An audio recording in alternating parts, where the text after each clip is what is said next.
अगर आपको सूरज की तरह चमकना है तो पहले आपको सूरज की तरह जलना ही होगा।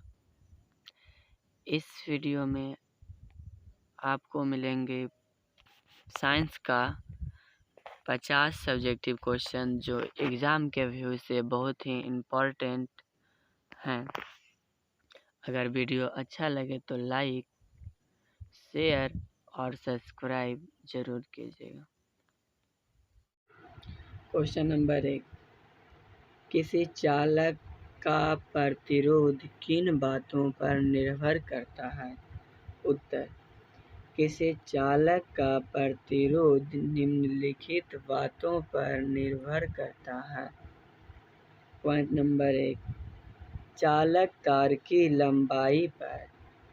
तार की लंबाई जितना ही अधिक होगा, प्रतिरोध उतना ही अधिक होगा, और तार की लंबाई जितना ही कम होगा, प्रतिरोध उतना ही कम होगा। पॉइंट नंबर 2, चालक तार की मोटाई पर। तार जितना ही मोटा होगा, प्रतिरोध उतना ही कम होगा, और तार जितना ही पतला होगा, प्रतिरोध उतना ही अधिक होगा। पॉइंट नंबर 3, चालक के तार पर ताप बढ़ाने पर चालक का प्रतिरोध बढ़ता है। क्वेश्चन नंबर 2, अनविकिरणीय ऊर्जा स्रोत क्या है? कोई 2 उदाहरण दें। उत्तर, अनविकिरणीय ऊर्जा स्रोत। अनविकिरणीय ऊर्जा स्रोत ऊर्जा के वैसे स्रोत हैं जिसका भंडारण सीमित है और वो आने वाले समय में खत्म हो जाएगा। इसे बनाने में लाखों वर्ष लग जाते हैं। उसे अनविकिरणीय ऊर्जा स्रोत कहते हैं, जैसे कोयला, पेट्रोलियम और प्राकृतिक गैस। अगर इसका इसी प्रकार दोहन होता रहा तो आने वाले समय में ये सभी संसाधन खत्म हो जाएंगे। क्वेश्चन नंबर 3, उत्तल लेंस और अवतल लेंस में अंतर लिखें। उत्तर, उत्तल लेंस और अवतल लेंस में निम्नलिखित अंतर हैं। उत्तल लेंस बीच में मोटा तथा किनारे पर पतला होता है। अवतल लेंस बीच में पतला तथा किनारे पे मोटा होता है। दूसरा, उत्तल लेंस का फोकस दूरी धनात्मक होता है। अवतल लेंस की फोकस दूरी ऋणात्मक होता है। तीसरा, उत्तल लेंस को अभिसारी लेंस कहते हैं, जबकि अवतल लेंस को अपसारी लेंस कहते हैं। चौथा, उत्तल लेंस का उपयोग दूरदृष्टि को ठीक करने में किया जाता है, जबकि अवतल लेंस का उपयोग निकट दृष्टि दोष को दूर करने में किया जाता है। 5वां,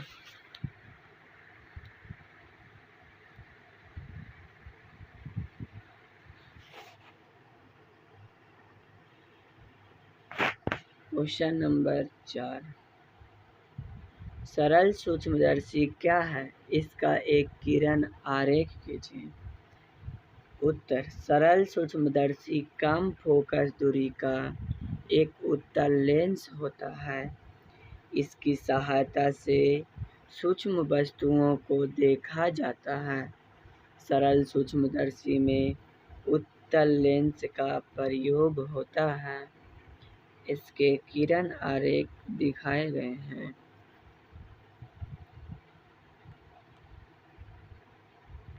क्वेश्चन नंबर 5, विद्युत मोटर का क्या सिद्धांत है?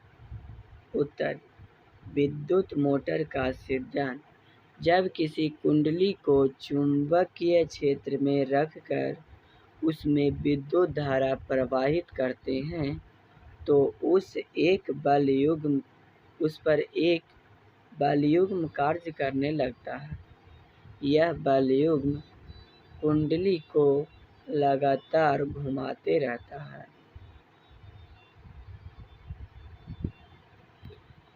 क्वेश्चन नंबर 6, एमीटर एवं वोल्टमीटर के उपयोग बताएं।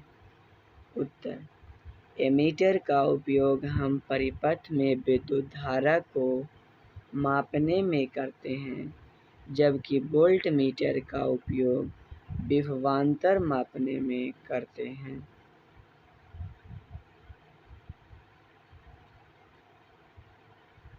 क्वेश्चन नंबर 7, आँख की समंजन क्षमता से क्या तात्पर्य है।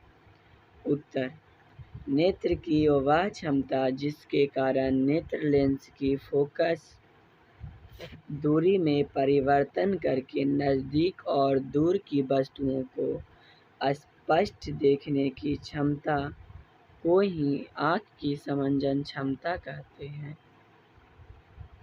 क्वेश्चन नंबर 8, भू-ऊष्मीय ऊर्जा क्या है।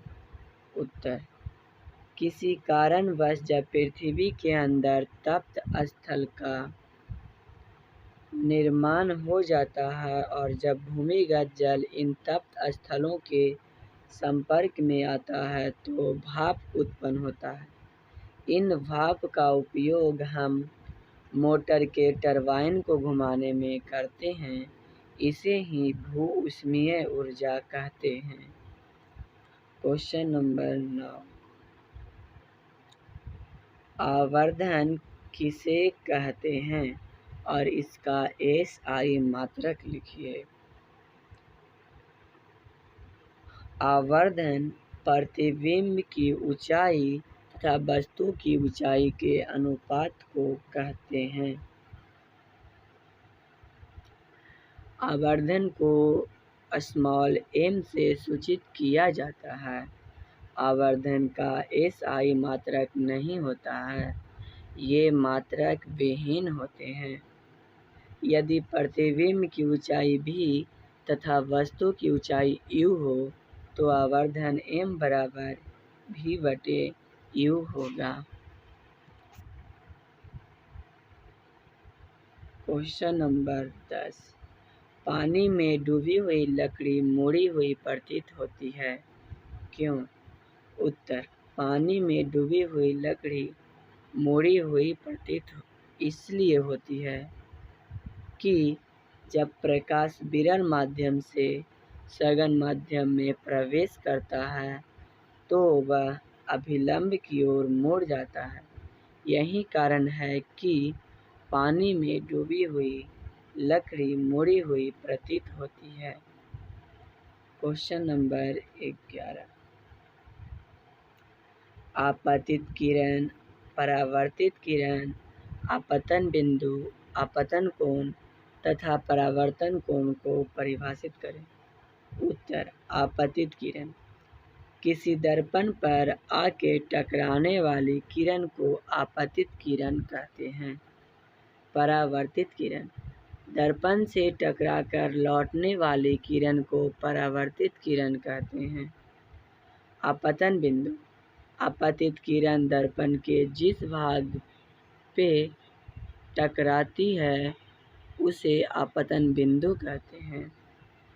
आपतन कोण आपतित किरण और अभिलंब के बीच के कोण को आपतन कोण कहते हैं। परावर्तन कोण परावर्तित किरण और अभिलंब के बीच जो कोण बनता है उसे परावर्तन कोण कहते हैं। चित्र में कोण I आपतन कोण R परावर्तन कोण तथा ये किरण आपतित किरण और ये परावर्तित किरण है। इन दोनों के बीच में डाले गए लंब को अभिलंब कहते हैं तथा जिस बिंदु पर आपतित किरण आती है उसे आपतन बिंदु कहते हैं। क्वेश्चन नंबर 12, दीर्घ दृष्टि दोष क्या है। इसे दूर किस तरह कर सकते हैं? आंसर, दीर्घ दृष्टि दोष। नेत्र का वह दोष जिसके कारण दूर की वस्तु स्पष्ट दिखाई देती है तथा नज़दीक की वस्तु स्पष्ट दिखाई नहीं देती है, तो इसे दीर्घ दृष्टि दोष कहते हैं। दीर्घ दृष्टि दोष में नेत्र गोलक छोटा हो जाता है और रेटिना पर प्रतिबिंब नहीं बन पाता है। इस दोष को दूर करने के लिए उत्तल लेंस के चश्मे का प्रयोग किया जाता है।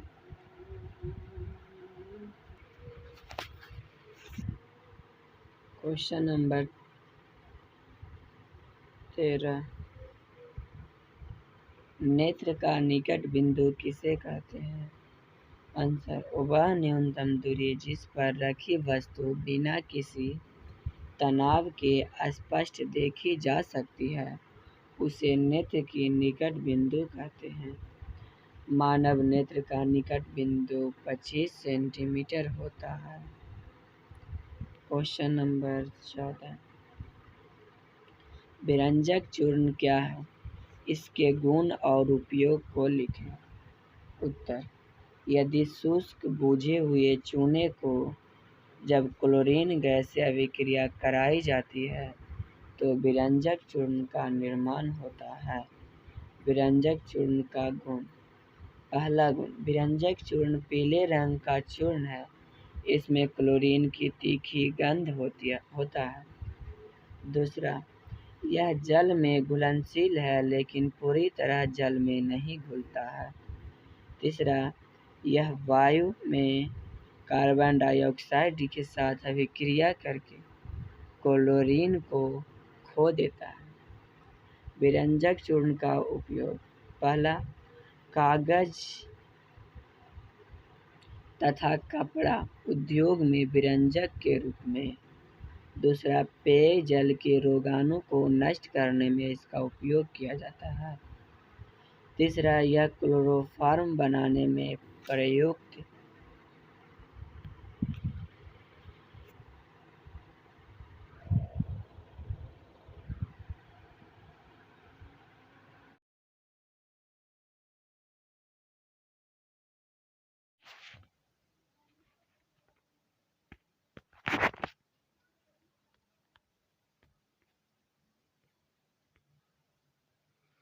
क्वेश्चन नंबर 15, उत्तल दर्पण तथा अवतल दर्पण में अंतर लिखें। उत्तर, उत्तल दर्पण और अवतल दर्पण में निम्नलिखित अंतर है। पॉइंट नंबर पहला, उत्तल दर्पण की परावर्तक सतह आगे के तरफ उभरा होता है तथा अवतल दर्पण की परावर्तक सतह अंदर की तरफ धंसा होता है। पॉइंट नंबर दूसरा, उत्तल दर्पण में हमेशा काल्पनिक प्रतिबिंब बनता है, जबकि अवतल दर्पण में काल्पनिक और वास्तविक दोनों प्रकार के प्रतिबिंब बनते हैं। पॉइंट नंबर तीसरा, इसमें छोटा प्रतिबिंब बनता है, जबकि अवतल दर्पण में बड़ा, छोटा और वस्तु के बराबर तीनों प्रकार के प्रतिबिंब बनते हैं। पॉइंट नंबर 4, इसमें सीधा प्रतिबिंब बनता है, जबकि अवतल दर्पण में सीधा, उल्टा दोनों प्रकार के प्रतिबिंब बनते हैं। उत्तल दर्पण का दृष्टि क्षेत्र बड़ा होता है, जबकि अवतल दर्पण का दृष्टि क्षेत्र छोटा होता है। क्वेश्चन नंबर 16, धातु और अधातु क्या है? उदाहरण देकर समझाएं। उत्तर, धातु जिस तत्व के बाह्यतम या अंतिम कक्षा में 1, 2 या 3 इलेक्ट्रॉन होते हैं उसे धातु कहते हैं। उदाहरण, सोडियम जिसकी परमाणु संख्या 11 होती है, इलेक्ट्रॉनिक विन्यास 2, 8 और 1, इसके बाह्यतम शेल में 1 इलेक्ट्रॉन है।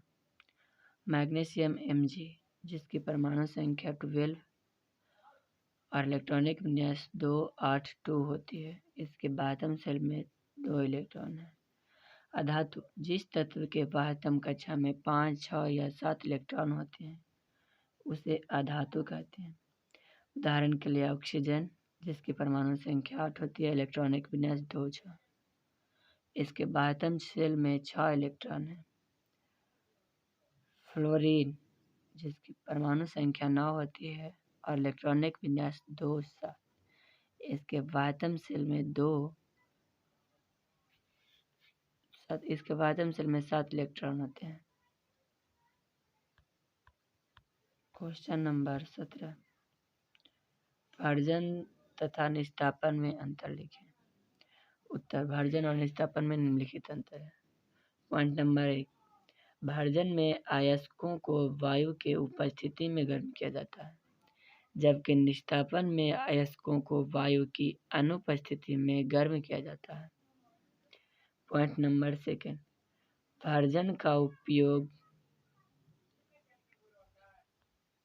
भर्जन का उपयोग सल्फाइड अयस्कों में किया जाता है, जबकि निस्तापन का उपयोग कार्बोनेट तथा हाइड्रेट अयस्कों में किया जाता है।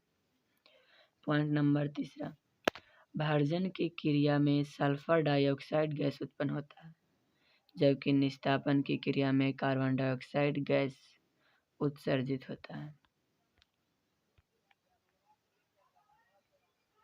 क्वेश्चन नंबर 18, अम्ल तथा क्षार में अंतर लिखें। आंसर, अम्ल तथा क्षार में निम्नलिखित अंतर है। पहला, अम्ल उस पदार्थ को कहते हैं जो जल में घुलकर हाइड्रोजन आयन H+ प्रदान करता है, तथा क्षार वे पदार्थ हैं जो जल में घुलकर हाइड्रोजन आयन OH- प्रदान करता है। पॉइंट नंबर 2, अम्ल स्वाद में खट्टे होते हैं, जबकि क्षार स्वाद में कड़वा होता है। पॉइंट नंबर 3, अम्ल नीले लिटमस पत्र को लाल कर देता है, जबकि क्षार लाल लिटमस को नीला कर देता है। अम्ल का pH मान 7 से कम होता है, जबकि क्षार का pH मान 7 से अधिक होता है। अम्ल के उदाहरण हैं HCl हाइड्रोक्लोरिक अम्ल, H2SO4 अर्थात सल्फ्यूरिक अम्ल, तथा क्षार के उदाहरण हैं NaOH सोडियम हाइड्रोक्साइड और KOH potassium hydroxide. Question number 19, दृष्टि दोष क्या है? उत्तर, नेत्र लेंस का वह दोष जिसके कारण कोई वस्तु स्पष्ट दिखाई नहीं देता है, उसे दृष्टि दोष कहते हैं। सामान्य नेत्र की निकटतम बिंदु 25 सेंटीमीटर होता है और दूर बिंदु अनंत होती है। दृष्टि दोष मुख्यतः 3 प्रकार के होते हैं।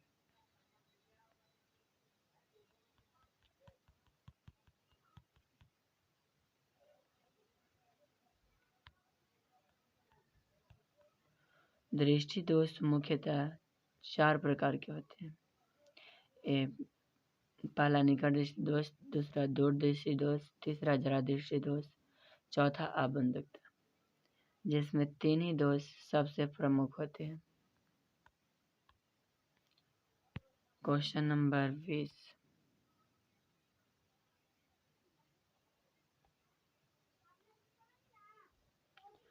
लघु पतन से आप क्या समझते हैं?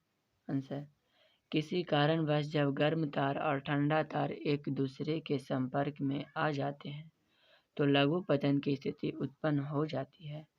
इस परिस्थिति में प्रतिरोध शून्य हो जाता है और धारा का प्रवाह तीव्र हो जाता है।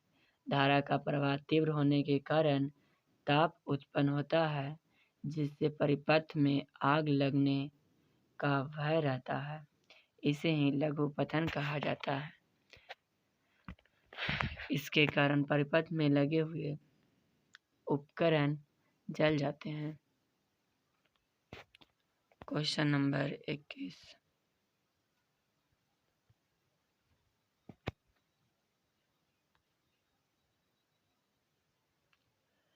नाभिकीय विखंडन क्या है? उत्तर, जब किसी भारी तत्व के परमाणु में निम्न ऊर्जा के न्यूट्रॉन प्रवेश करते हैं तो यह नाभिक 2 टुकड़ों में टूट जाता है। जब यह नाभिक टूटता है तो भारी मात्रा में ताप ऊर्जा का उत्सर्जन होता है। इसे ही नाभिकीय विखंडन कहते हैं। नाभिकीय विखंडन यूरेनियम, थोरियम, प्लूटोनियम आदि में होता है। क्वेश्चन नंबर 22, फ्लेमिंग का वाम हस्त नियम को लिखें। उत्तर, हम अपनी बाईं हाथ के 3 अंगुलियां मध्यमा, तर्जनी और अंगूठे को परस्पर लंबवत इस प्रकार फैलाएं कि मध्यम धारा की दिशा को बताए, तर्जनी चुंबकीय क्षेत्र की दिशा को बताए और अंगूठा धारावाही चालक पर लगे बल की दिशा को बताए तो इसे ही फ्लेमिंग का वाम हस्त नियम कहते हैं।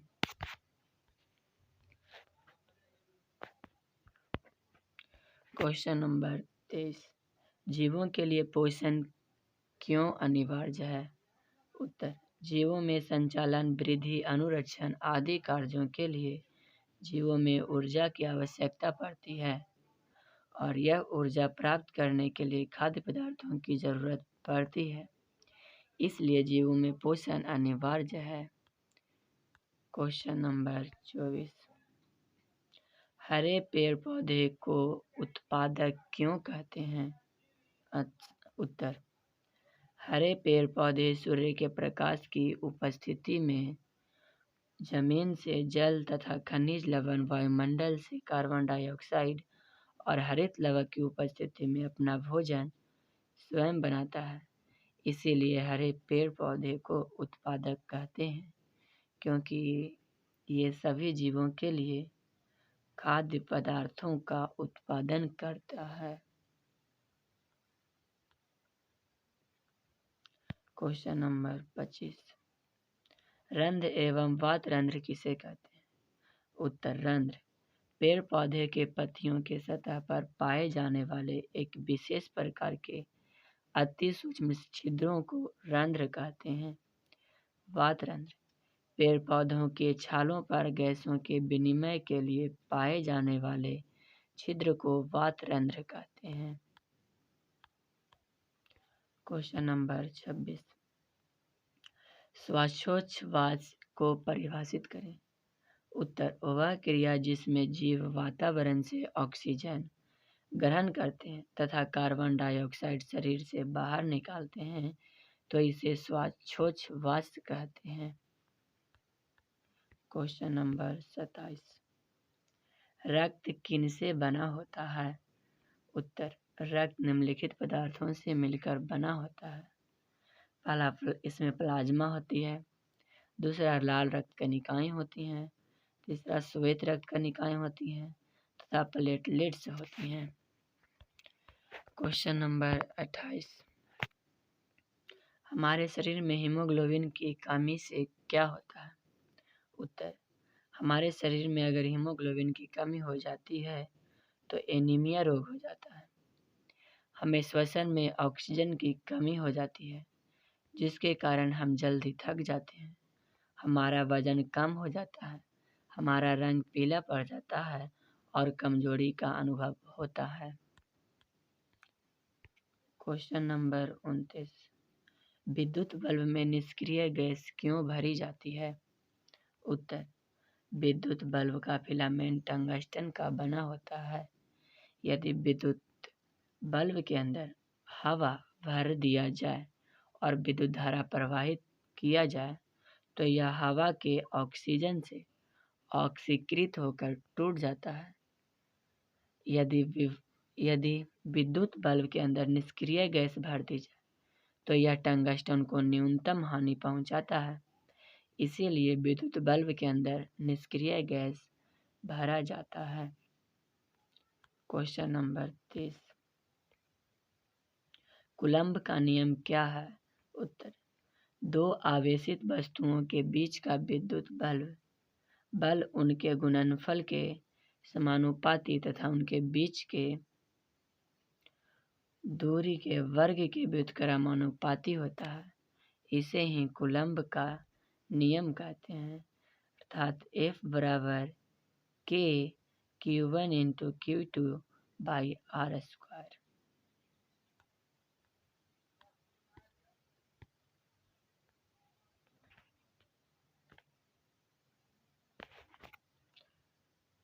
क्वेश्चन नंबर 31, निकट दृष्टि दोष तथा दूर दृष्टि दोष में अंतर लिखें। उत्तर, निकट दृष्टि दोष तथा दूर दृष्टि दोष में निम्नलिखित अंतर है। पॉइंट नंबर पहला, इस दोष में मनुष्य निकट की वस्तु देख सकता है, दूर की नहीं देख सकता। तथा दूर दृष्टि दोष में मनुष्य दूर की वस्तु देख सकता है लेकिन निकट की वस्तु नहीं देख सकता। निकट दृष्टि दोष में प्रतिबिंब रेटिना के आगे बनता है, जबकि दूर दृष्टि दोष में प्रतिबिंब रेटिना के पीछे बनता है। पॉइंट नंबर 3, निकट दृष्टि दोष में आंख की गोलाई बढ़ जाती है, जबकि दूर दृष्टि दोष में आंख की गोलाई कम जाती है। पॉइंट नंबर 4, निकट दृष्टि दोष को दूर करने के लिए अवतल लेंस का प्रयोग किया जाता है तथा दूर दृष्टि दोष को दूर करने के लिए उत्तल लेंस का प्रयोग किया जाता है। पॉइंट नंबर 5, निकट दृष्टि दोष में फोकस दूरी कम जाती है, जबकि दूर दृष्टि दोष में फोकस दूरी बढ़ जाती है। क्वेश्चन नंबर 32, साफ आकाश नीला क्यों प्रतीत होता है? उत्तर, जब सूर्य का प्रकाश वायुमंडल से होकर गुजरता है तो वायुमंडल में उपस्थित छोटे छोटे धूलकण नीले रंग का प्रकीर्णन सबसे अधिक करता है, जिसके कारण नीला रंग चारों ओर फैल जाता है। यही कारण है कि आकाश का रंग नीला प्रतीत होता है। क्वेश्चन नंबर 33, चालक और अचालक पदार्थ क्या है? उत्तर, चालक पदार्थ वैसे पदार्थ जिससे विद्युत धारा आसानी से प्रवाहित होता है उसे चालक पदार्थ कहते हैं, जैसे एल्यूमीनियम, लोहा, चांदी, तांबा इत्यादि। सभी धातुएं विद्युत के चालक होती हैं। अब बाद में पीवी प्लैटिनम अर्थात लेड सीसा जो विद्युत का अचालक या कुचालक होती है। क्वेश्चन नंबर, अचालक पदार्थ किसे कहते हैं? वैसे पदार्थ जिससे विद्युत धारा प्रवाहित नहीं होता है उसे अचालक पदार्थ कहते हैं, जैसे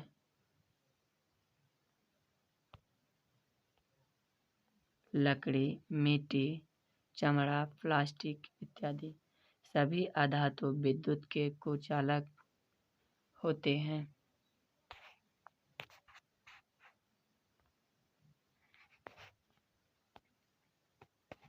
क्वेश्चन नंबर 34, प्रकाश क्या है? इसकी विशेषताओं को लिखिए। उत्तर, प्रकाश एक ऐसा माध्यम है जिसके द्वारा किसी वस्तु को देखने की अनुभूति होती है, उसे प्रकाश कहते हैं। प्रकाश की विशेषता, प्रकाश ऊर्जा का एक रूप है। सेकंड नंबर, प्रकाश एक चुंबकीय तरंग भी है। तीसरा नंबर, प्रकाश की चाल सबसे अधिक निर्वात में होता है। चौथा नंबर, प्रकाश सदैव सीधी रेखा में गमन करती है। पांचवा नंबर, प्रकाश एक अनुप्रस्थ तरंग है। और छठा नंबर, प्रकाश की चाल निर्वात में 3 × 10⁸ मीटर पर सेकंड होती है। क्वेश्चन नंबर 35, प्रकाश का प्रकीर्णन से आप क्या समझते हैं? इसे एक उदाहरण देकर समझाएं।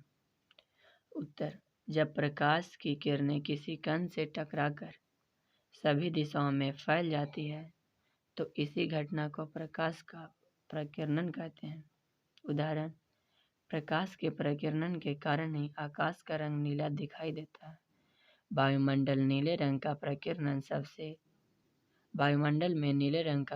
सबसे अधिक होता है।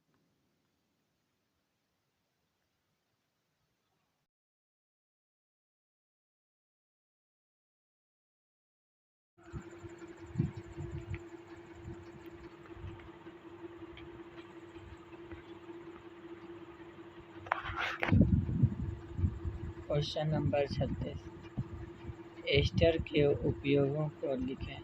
उत्तर, एस्टर के प्रमुख उपयोग निम्नलिखित हैं। पहला, एस्टर का प्रयोग पेय पदार्थ में किया जाता है। दूसरा, एस्टर का प्रयोग आइसक्रीम बनाने में किया जाता है। तीसरा, एस्टर का प्रयोग मिठाई बनाने में किया जाता है। चौथा, एस्टर का प्रयोग इत्र बनाने में किया जाता है। क्वेश्चन नंबर 37, 24 कैरेट सोना से आप क्या समझते हैं? उत्तर, शुद्ध सोना 24 कैरेट का होता है। यह बहुत मुलायम और नरम होता है, जिससे आभूषण नहीं बनाया जा सकता। इसे कठोर बनाने के लिए इसमें तांबा या चांदी मिलाई जाती है, ताकि आभूषण बन पाए। हमारे देश में आभूषण बनाने के लिए प्रायः 22 कैरेट सोने का प्रयोग किया जाता है। आभूषण बनाने में 22 भाग सोना तथा 2 भाग चांदी, तांबा या चांदी मिलाया जाता है। क्वेश्चन नंबर 38, रेलवे का सिग्नल लाल रंग का होता है, क्यों? उत्तर, लाल रंग का तरंग दैर्ध्य बहुत ही अधिक होता है, जिसके कारण लाल रंग का प्रकीर्णन बहुत ही कम होता है और यह रंग कम फैलता है। जब यह रंग कम फैलता है तो कोहे या धुएं में स्पष्ट दिखाई देता है, इसलिए रेलवे का सिग्नल लाल रंग का होता है। क्वेश्चन नंबर 39, ब्रिक के 4 कार्यों को लिखें। उत्तर, ब्रिक के 4 कार्य निम्नलिखित हैं। पहला, ब्रिक नाइट्रोजनी पदार्थों को शरीर से बाहर निष्कासित करता है। दूसरा, शरीर में जल की मात्रा को संतुलित बनाने में सहायक होता है।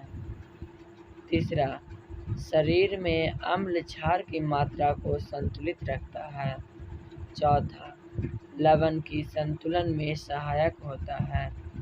क्वेश्चन नंबर 40, प्रत्यावर्ती धारा तथा दिष्ट धारा में अंतर लिखें। उत्तर, प्रत्यावर्ती धारा एवं दिष्ट धारा में 5 अंतर निम्नलिखित हैं। पॉइंट नंबर पहला, इससे धारा का मान और दिशा समय के साथ दोनों बदलते रहते हैं, जबकि दिष्ट धारा में धारा का मान और दिशा समय के साथ नहीं बदलते हैं। पॉइंट नंबर दूसरा, प्रत्यावर्ती धारा को दूर इलाकों में भेजा जा सकता है, जबकि दिष्ट धारा को दूर इलाकों में नहीं भेजा जा सकता है। प्रत्यावर्ती धारा काफी घातक होता है, जबकि दिष्ट धारा कम घातक होता है। प्रत्यावर्ती धारा चालक के ऊपरी सतह पर प्रवाहित होता है, जबकि दिष्ट धारा चालक के भीतरी सतह पर प्रवाहित होता है। 5वां पॉइंट, प्रत्यावर्ती धारा को आसानी से उत्पन्न किया जा सकता है, जबकि दिष्ट धारा को आसानी से उत्पन्न नहीं किया जा सकता है।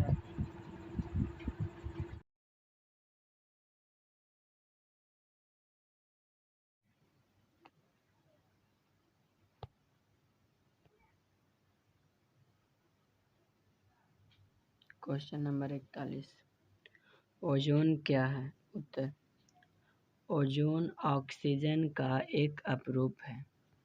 ओजोन का एक अणु ऑक्सीजन के 3 परमाणुओं से मिलकर बना होता है।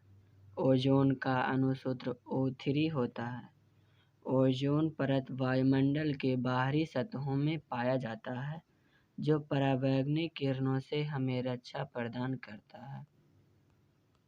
क्वेश्चन नंबर 42, ऐसे 2 ऊर्जा स्रोतों के नाम लिखिए जिसे आप नवीकरणीय मानते हैं। उत्तर, पवन ऊर्जा और सौर सेल को नवीकरणीय ऊर्जा स्रोत मानते हैं, क्योंकि एक बार नष्ट हो जाने पर पुनः हमें प्राप्त हो सकते हैं। क्वेश्चन नंबर 43, ऑक्सीश्वसन था अनॉक्सीश्वसन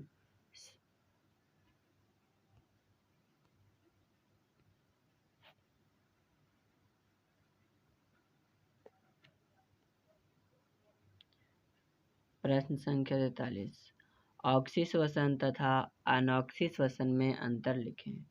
उत्तर, ऑक्सीश्वसन और अनॉक्सीश्वसन में निम्नलिखित अंतर हैं। पॉइंट नंबर पहला, ऑक्सीश्वसन ऑक्सीजन की उपस्थिति में होता है, जबकि अनॉक्सीश्वसन ऑक्सीजन के अनुपस्थिति में होता है। ऑक्सीश्वसन का अंतिम उत्पाद कार्बन डाइऑक्साइड है, जबकि अनॉक्सीश्वसन का अंतिम उत्पाद इथाइल अल्कोहल है। पॉइंट नंबर तीसरा, ऑक्सीश्वसन में एक एटीपी टूटने पर 38 अणु बनते हैं, जबकि अनॉक्सीश्वसन में एक एटीपी टूटने पर 2 अणु बनते हैं। Question number 44, plaster of Paris का आणविक सूत्र लिखें, इसके उपयोगों को भी लिखें। उत्तर, प्लास्टर ऑफ पेरिस का आणविक सूत्र CaSO4 N2H2O होता है। इसे अर्ध हेमी हाइड्रेट भी कहा जाता है। प्लास्टर ऑफ पेरिस का उपयोग निम्नलिखित है। पहला, टूटी हुई हड्डियों को जोड़ने में। दूसरा, मूर्ति बनाने में। तीसरा, भवनों की दीवारों और छतों को समतल करने में भी प्लास्टर ऑफ पेरिस का उपयोग होता है। चौथा, प्रयोगशाला में गैसों के रिसाव को रोकने में भी प्लास्टर ऑफ पेरिस का निर्माण होता है। क्वेश्चन नंबर 45,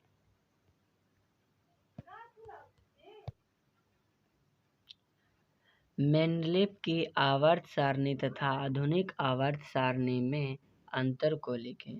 उत्तर, मेंडलीव की आवर्त सारणी तथा आधुनिक आवर्त सारणी में निम्नलिखित अंतर हैं।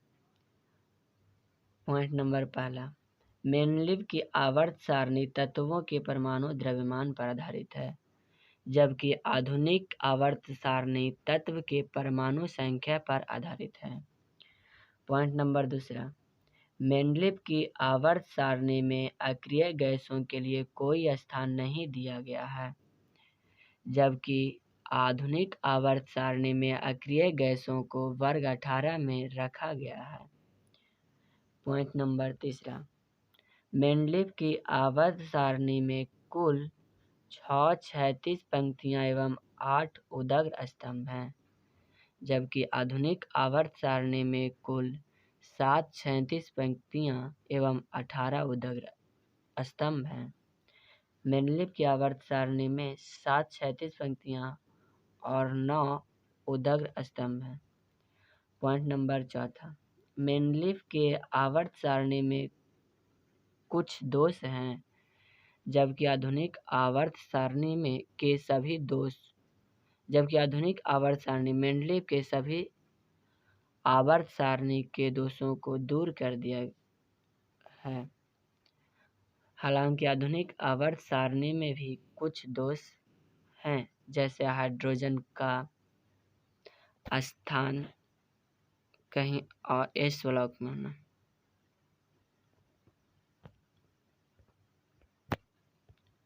पॉइंट नंबर 5, मेंडलीव के आवर्त सारणी का निर्माण मेंडलीव ने किया, जबकि आधुनिक आवर्त सारणी का निर्माण मोसले साहब ने किया है। क्वेश्चन नंबर 46, प्रकाश का परावर्तन क्या होता है और इसके नियम को लिखें। उत्तर, जब प्रकाश की किरणें किसी दर्पण या चमकीली सतह से टकराकर पुनः उसी माध्यम में लौट जाती है तो उसे प्रकाश का परावर्तन कहते हैं। प्रकाश के परावर्तन के 2 नियम होते हैं। पहला, आपतन कोण परावर्तन कोण के बराबर होता है।